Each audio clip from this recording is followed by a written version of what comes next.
रोना क्या है? कलंदर शहनशाह इरशाद फरमाते हैं, बाद इस करबला खुशी हराम अस्त मकसद हयात हमें हुसैन अस्त। फरमाते करबला के बाद हंसना मुस्कुराना हराम है, क्योंकि मकसद हयात जिंदगी का मकसद जो है, जिंदगी का मकसद, जिंदगी जिसे कहते हैं, मकसद हयात गमे हुसैन अस्त। हुसैन जिंदगी है। अगर जिंदगी ना होती तो नेज़े पर कभी ना कटा हुआ सर बोलता। नेज़े पर बोलकर बता दिया, जैसे डॉक्टर अल्लामा साहब इरशाद फरमाते हैं, ये राज किसी को नहीं मालूम कि ए मोमिन कारी नजर आता है, हकीकत में है कुरान, हर लहजा है मोमिन की नई शान नई आन। मुल्ला कहता है जिंदा को रोना, शहीदों को रोना नहीं चाहिए। इस पाकिस्तान में अब तक मुझे डॉक्टर अल्लामा साहब जैसा कोई दरवेश फकीर नहीं मिला। मैंने बड़ा तलाश किया है। इतनी परवाज, जिसने सोचा तो पाकिस्तान बना दिया। वो इरशाद फरमाते हैं, रोने वाला हूं शहीदे करबला के गम में मैं इकबाल, क्या दुरे मकसद ना देंगे साकिए कौसर मुझे, क्या दुरे मकसद ना देंगे साकिए कौसर मुझे, है मुझ बे अमल के दिल में दाग, इश्के हुब्बे अहले बैत, ढूंढता फिरता है जिल्ले दामने हैदर मुझे। अली बादशाह की चादर का साया जिल्ले, साया मुझे ढूंढता फिरता है। यानी इतना प्यार करते हैं मुझसे मौला अली, क्यों कि रोने वाला हूं शहीद करबला के गम में मैं इकबाल। अगर तू चाहता है अमीरी निकल कर खानकाहों से अदा कर रस्म शबीरी, मेरा तरीक अमीरी नहीं फकीरी है, खुदी न बेज गरीबी में नाम पैदा कर, दयारे इश्क में तू भी कोई अपना मकाम पैदा कर। ये इश्क की इबादत है। मेरा तरीक अमीरी नहीं फकीरी है, खुदी न बेज गरीबी में नाम पैदा कर, नया जमाना नए सुबह शाम पैदा कर, दयारे इश्क में तू भी कोई अपना मकाम पैदा कर। वो एक सजदा जिसे तू गिरा समझता है, हजार सजदों से देता है आदमी को नजात। न मस्जिद में न मंदिर में न बैतुल्लाह की स्याह दीवारों के साए में नमाज इश्क अदा होती है, तीरों और तलवारों के साए में। रोने वाला हूँ शहीद करबला के गम में मैं इकबाल, क्या दुरे मकसद ना देंगे साकिए कौसर मुझे। अगर रोना गुनाह होता शहीदों को तो जनाब डॉक्टर अल्लामा साहब कभी ना रोते। तुम उससे बड़े फिलासफर हो, तुम उससे बड़े डॉक्टर हो।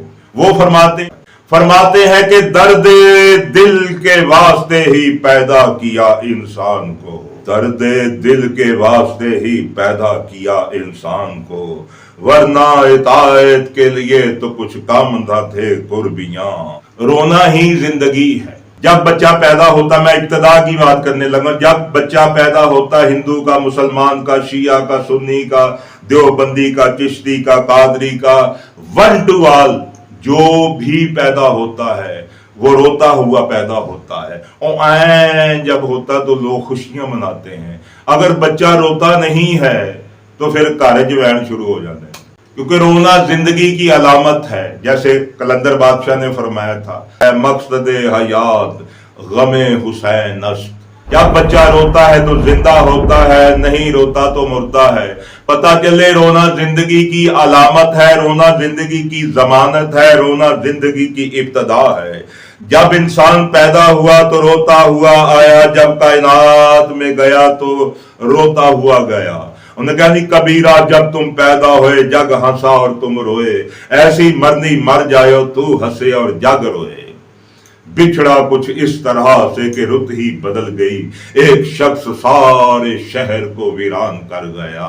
दर्द ही जिंदगी है मेरे भाई। उन्होंने कहा, जब दर्द नहीं था सीने में तब खाक मजा था जीने में। रोना क्या है, दर्द क्या है? दर्द में वो राज छुपे हुए हैं। कहता है दुख के अंदर सुख की ज्योति। मैंने दुनिया में बड़े दुख उठाए हैं, परवरदिगार की अजमत की कसम, मैं कसमें आपको पता कभी खाता ही नहीं हूं। मैंने बड़े ही दुख उठाए हैं, लेकिन जब से ये बात मैंने सुनी थी ना 50 साल पहले, आज जवानी में मैंने जब सुना, दुख के अंदर सुख की ज्योति, दुख ही सुख का ज्ञान, दुख के अंदर सुख की ज्योति रोशनी, दुख ही सुख का ज्ञान, दर्द सह कर जन्म लेता हर कोई इंसान, वो सुखी है जो खुशी से दर्द सह गया, सुख का सागर उसका जीवन बन के रह गया। मेरा जीवन कोरा कागज कोरा ही रह गया, जो लिखा था आंसुओं के संग बह गया। यानी हुसैन का गम आंसू इंसान के गुनाहों को धो देता है, ऐसे जैसे कि वाइट पेपर हो जाता है, कुछ लिखा हुआ ही नहीं, तमाम गुनाह एक आंसू के बदले। फिर हिंदुओं के देवता बहुत बड़े श्री कृष्ण महाराज, उनका कलमा हिंदू पढ़ते हैं, हरे कृष्णा हरे राम। अर्जुन को कहते हैं, अर्जुन इनका दोस्त भी था, इनका मरीद भक्त भी था। कहते हैं हे अर्जुन, अगर कोई मनुष्य, कोई इंसान अंतिम समय पर सारी जिंदगी उसने गुनाह किए हों, जुर्म किए हों, अपराधी हो, राक्षस हो, अंतिम समय पर आखिरी वक्त, मौत के वक्त, कहते अंतिम समय पर अगर एक आंसू भी मुझे कोई देगा, एक आंसू, तो पता वो आंसू क्या करेगा उसके साथ। मैं उसको ऐसे कर दूंगा, उस आंसू से उसके गुनाहों को ऐसे धो दूंगा जैसे अभी अभी अपने मां के गर्भ से बाहर जन्म लिया उसने, यानी अपने मां के शिकल से अभी अभी जैसे बच्चा मासूम पैदा होता है, हर गुनाह से मुबर्रा होता है, हर बुराई से बचा हुआ होता है, मासूम होता है। फरमाते एक आंसू है अर्जुन, अगर कोई मुझे एक आंसू अर्पण करेगा, दान करेगा, मैं उस आंसू से उसकी सारी जिंदगी के गुनाहों को धो दूंगा। अरे श्री कृष्ण कहते हैं अगर कोई मुझे एक आंसू दे तो मैं उसकी सारी जिंदगी के गुनाहों को धो दूंगा। अगर ये आंसू हुसैन को दोगे तो क्या बनेगा, क्या आलम होगा, फिर तो पीढ़ियां बख्शी जाएंगी ना उससे। रोना जिंदगी की अलामत है, जिंदगी की जमानत है, इब्तदा भी रोना है, इंतहा भी रोना है। जब इंसान पैदा होता तो खुद रोता है, जब दुनिया से जाता है तो सब रोते हैं। अगर दुनिया में आते हुए इंसान नहीं रोता, बच्चा नहीं रोता, तो फिर सब रोते हैं क्योंकि मर गया है। पता चले रोना जिंदगी की अलामत है, जिंदगी की जमानत है, जिंदगी की हकीकत है। रोना जिंदगी है, ना रोना मौत है। रोते वो हैं जिनके दिल में दर्द होता है, क्योंकि दर्द दिल के वास्ते पैदा किया इंसान को। जो नहीं रोता वो संग दिल होता है। सूरत अल बकरा में आयत नंबर 27-28 में इरशाद होता है, मैंने इतने रसूलों को भेजा, तुमने कुछ को कत्ल किया, किसी को सूली पर चढ़ा दिया, फिर तुम्हारे दिल सख्त हो गए। कमिसले हजर, पत्थर की मिसल तुम्हारे दिल सख्त हो गए। फिर अल्लाह फरमाता नहीं, पत्थर की मिसल भी नहीं, क्योंकि पत्थर तो ऐसे हैं जिन पर मेरा जिक्र पड़ता है वो मोम हो जाते हैं। कुछ पत्थर ऐसे हैं जिन पर मेरा जिक्र पड़ता है उनके सीने फट जाते हैं, मेरे जिक्र से उनके सीने फट जाते हैं, यानी दर्द से सुनकर उनके सीने फट जाते हैं। फिर वो सीनों से चश्मे जारी होते हैं, फिर उन पत्थरों से चश्मे जारी होते हैं। जैसे हजरत मूसा को कहा है, मूसा मार पत्थर पर आशा 12 चश्मे फूट निकलेंगे। पत्थर चश्मों की सूरत इख्तियार करके कायनात की प्यास बुझाते हैं, खेतियों की, चौपाहों की, परिंदों की, इंसानों की, शजरों की, हजर की, जमीनों की, हर शय की प्यास बुझाते हैं। तुम कैसे इंसान हो, अल्लाह कहना चाह रहा, तुम कैसी उम्मत रसूल हो, कैसे बदबख्त इंसान हो, उन पर पानी बंद कर दिया, तुमसे तो पत्थर अच्छे। फिर कुरान में एक आयत में अल्लाह इरशाद फरमाता, रहमान के बंदे वो हैं जब उसकी आयतें सुनते हैं तो उनकी रेश मुबारक, उनकी दाढ़ी आंसुओं से भीग जाती हैं। हक की बात जब सुनी, हक मोहम्मद आले मोहम्मद से बड़ा कौन हो सकता है, क्योंकि सरकार फरमाते नहीं अली हक के साथ है, हक अली के साथ है। ऐसे ही हक हुसैन के साथ है, हुसैन हक के साथ है। जो लानती बदबख्त कहते हैं हक यजीद के साथ है।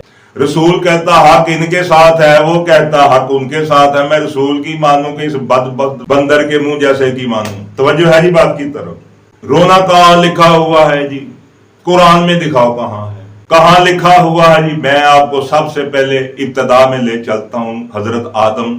हजरत आदम अलैहिस्सलाम, अम्मा हवा तुम्हारे अब्बा जी, हमारे अब्बा जी, जब जन्नत से निकाल दिया गया दोनों को, तो श्रीलंका के पहाड़ों में बाबा आदम सरकार, जिद्दे के पहाड़ों में अम्मा हवा जी, दोनों की जुदाई। 100 साल तक इतना रोए, रो रो कर अल्लाह को तरस आ गया, इनको मिला दिया। जगह पर इरशाद है कि हजरत आदम अलैहिस्सलाम करबला में रोते रहे। करबला में हर नबी रोया। सुन्नी शिया की किताबें ये भरी पड़ी हैं कि हर नबी को ठोकर लगी। हजरत नूह क्या वहां पे, हजरत इब्राहिम क्या, हजरत ईसा अलैहिस्सलाम, हर नबी वहां पे आया है। हजरत आदम भी बैतुल्ला में चले गए। तो कहते कि हजरत आदम 100 साल तक मक्के में बैठकर ना, जहां काबा बैतुल्ला बना हुआ है, वहां इतना रोए कि ये दरिया उनकी आंखों में बन गए। हजरत आदम अलैहिस्सलाम के 100 साल तक रोते रहे। लोग तो कहते हैं अम्मा हवा को रोते रहे। उसके लिए क्या बंदा कोई बदबख्ता रोएगा जो जन्नत से निकाल देगी? वो पागल है, उसके लिए रोएगा? नहीं, रोते रहे, इतना रोए कि ये जो जगह है बैतुल्ला की, ये गीली होगी। सब जहां गीली होगी इसी पर ही वो बैतुल्ला की तामीर हुई है। इस जगह को अंदर, जो बैतुल्ला के अंदर की जगह है, उसे बुका कहते हैं। बुका, आहो बुका, यानी आहो जारी, आंसू, रोने की जगह। हाजी भी वहां जाकर रोते हैं, जो असल हाजी करने जाते हैं, अपने गुनाहों को आंसुओं से बहाते हैं। काला पत्थर सामने लगा हुआ है, वो काले पत्थर में जैसे कैमरा लगा हुआ है, सब कुछ देख रहा है। हजरत आदम अलैहिस्सलाम 100 साल बैतुल्ला में रोते रहे। चलो अम्मा हवा के गम में रोते रहे या बैतुल्ला में रोते रहे ना, रोते रहे। जिंदा को हवा भी जिंदा थी, आदम भी जिंदा था। हवा आदम को रोती रही, आदम हवा को रोते रहे। जिंदा को 100 साल तक रोते रहे। रोना गुनाह होता तो आदम हवा गुनाहगार। वहीं पर बैतुल्ला बना है, जहां ये रोए हैं, उसी से अल्लाह ने अपना घर बना दिया कि नहीं, आंसुओं पर मेरा घर तामीर कर दो और ऊपर काला कपड़ा डाल दो। आज तक ये काला कपड़ा, क्योंकि गम की अलामत है, गम के घर में पड़ा हुआ है। अल्लाह का घर अब तक सोग मना रहा है, अल्लाह का घर अब तक सोग मना रहा है, इसीलिए उसके ऊपर काला कपड़ा है। और तुम काले कपड़े पहने हुए तुम शिया हो। मैं सुनिया दा धिया पुत्र अल्हम्दुलिल्लाह। मौला अली दा शिया भी है, नबी पाक दा सुन्नी भी है, नबी पाक दा अहले हदीस भी हो। मैं अहले हदीस भी हूँ, मैं नबी पाक का सुन्नी भी हूँ। नबी पाक को मान कर ही तो मैंने मनकुन तो मौला को माना है। मैं अहले किताब भी हूँ, मैं जनाब ईसा से भी लब करता हूँ, मैं सारे नबियों से लब करता हूँ, मैं वलियों से लब करता हूँ, मैं अली को मानने वालों से लब करता हूँ, जो अली को मानता है। क्योंकि सरकार की हदीस है, अल्लाह तू अली से प्यार कर और जो अली से प्यार कर तो उससे भी प्यार कर। हम तो उसके जूतों के भी नौकर हैं, बादशाहों के। तवज्जो है जी बात की।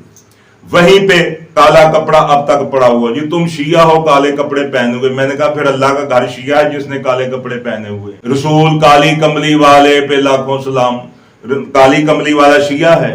मैंने तो देखा कि रसूल अल्लाह ने, मेरे बादशाह ने काली कमली ली हुई है, तो मैंने भी काला पहना हुआ है। मैंने देखा मेरे अल्लाह बादशाह के घर के ऊपर काली चादर अब तक पड़ी हुई है, इसमें कुछ राज होगा, मैंने इसलिए पहना हुआ है। पत्थर तो मक्के में और भी है, काले पत्थर को जब तक बोसा ना दो या दूर से ऐसे ना करो तो बंदे का हाजी नहीं होता। 3 पत्थर और है, उन पर लानते पड़ती, उनको पत्थर मारने पड़ते, ये चौथे को चूमना पड़ता जो काला है। मेरे भाई, अगर काला कपड़ा पहनना गुनाह है, अगर ये फिरौन ने पहना था, और भाई फिरौन बेशुमार के पीछे, हम अल्लाह के घर को छोड़ दें, अल्लाह ने भी पहना हुआ है ऊपर, रसूल अल्लाह ने भी पहना हुआ है ऊपर, बीबी हमारी माएं बहनें काले बुरके हैं सबके, ये फिरौन की पैरोकार है सब। ये जज जो अदालतों में बैठे हुए इंग्लिस्तान में, हिंदुस्तान में, पाकिस्तान में, वर्ल्ड में जितने भी जज हैं उन्होंने ऊपर ब्लैक पहना हुआ होता है। जो वकील भी हैं उन्होंने काले कोट पहने हुए। तजले काला कोट वकीलों की, जो वकालत करने वाले हैं, जो उसकी वकालत करते हैं, जो जज हैं, जो अदल करते हैं, जो काले कपड़े पहनने वाले, इंसाफ करने वाले होते हैं। रात का अंधेरा काला, कब्र का अंधेरा काला, माँ तुम्हारी के बुरके काले, जज के कपड़े काले, वकील के काले, काबे के काले, रसूल अल्लाह की कमली काली, ये भैंसे जिनका दूध पीते हो काली। दूध पीना छोड़ दो, सर के बाल मंडवा दो भाई, काले हैं जवानी की निशानी है, जब वाइट हो जाते तो बुढ़ापे की निशानी है, बूढ़ा हो जाता आदमी काले जवानी की निशानी है, नहीं होता तो काला कोला लगाने की कोशिश करते हो कि इसको मैं लगाऊं। काला, कुरान के सारे हरूफ काले। किसी ने मजनू से कहा, मजनू तू क्या लैला लैला करता रहता है, और तेरी लैला तो काली है। उन्होंने कहा तेरी आंख ही नहीं वेखण वाली है। तू कहता मेरी लैला काली है, मैं कहता हूं तेरी आंख ही नहीं वेखण वाली, तू मेरी आंख ना वेखना। कुरान के हरूफ काले, मजनू की लैला काली, कायनात काली, काला ही काला, काला काला। हिंदू भी काला शिवलिंग पत्थर जिसको वो पूजते हैं, काले के अंदर ही एलसीडी जो घर में लगी हुई काली ही हैं सारी, उतार दो इनको। ऐसे ही फिरौन ने पहना हुआ था, किसी ने लिख दिया मौला की हवाला देकर, मौला ऐसे नहीं, 7 रंग अल्लाह ने बनाए हुए। भाई 7 रंग हैं जो अल्लाह बादशाह ने खलक किए हैं, तो क्या काले को उसने बुरा बनाया है? काला वो रंग है जिस पर कोई रंग ही नहीं चढ़ सकता। बाबा फरीद को कितना प्यारा था। देखें, मैं फकीर आदमी हूं, इसलिए मैंने कलंदर बादशाह से बात शुरू की थी, डॉक्टर लामा साहब से। अब बाबा फरीद जी की बात आ गई बीच में, बाबा फरीद की एक लाइन तो फिर आपको कुरान में ले चलता हूं। बाबा फरीद फरमाते, काले मेंढे कपड़े ते काला मेंढा भेस, मैं पिया फिरा गुनाही पर आया ते लोग समझण दरवेश। यानी बाबा फरीद के भी काले